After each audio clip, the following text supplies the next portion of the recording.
Առավոտյան Գոհարի Ղումաշյանը ջում տեսա, որ վաղը Սամվել Կարապետյանի դատն է, այդ ապօրինի կալանքի երկարաձգման դատը։ Ես հուսով եմ կգտնվի դատավոր էս երկրում, որը որ արդարացի որոշում կկայացնի, որովհետև ես վստահ եմ դատավորները, որոնք գիշերը քնում են, շատ լավ հոգուխորքում հասկանում են այս մարդը,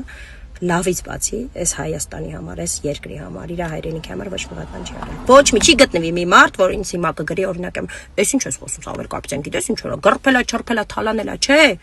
ժողովուրդ ջան, այդ մարդը հակառակ իր սեփական միջոցներով մենակ շնացրել այս հայրենիքը, մենակ լիքը բաներ արել, մենակ իմ բոլոր բարեգործությունների ժամանակ ինչքան է իր ընտանիքը մասնակից եղել։ Հա, իդեպ իր բարեգործությունների մասով էլ ես անպայման մի օր դրա մասին առանձին պիտի խոսեմ, որ հիմա սահմանափակվել է այդ ամեն ինչը, առանձին մի դրա մասին անպայման վիդեո եմ նկարելու, պատմելու եմ ձեզ, թե ինչ նողկալի արարքների են սրանք գնում։ Քիչա փակել են այդ մարդուն, թույլ չեն տալիս հենց հիմա, որ արդար մասնակցի օրինակի համար այդ նույն քարոզարշավներին, մի հատ էլ բարեգործությունն են սահմանափակել։ Ու գիտեք, ազատությունը մաղթում եմ ոչ միայն քաղբանտարկյալներին, այլև ուզում եմ, որ իմ երկրի ազատվի։ Հայաստանին մաղթում եմ ազատություն,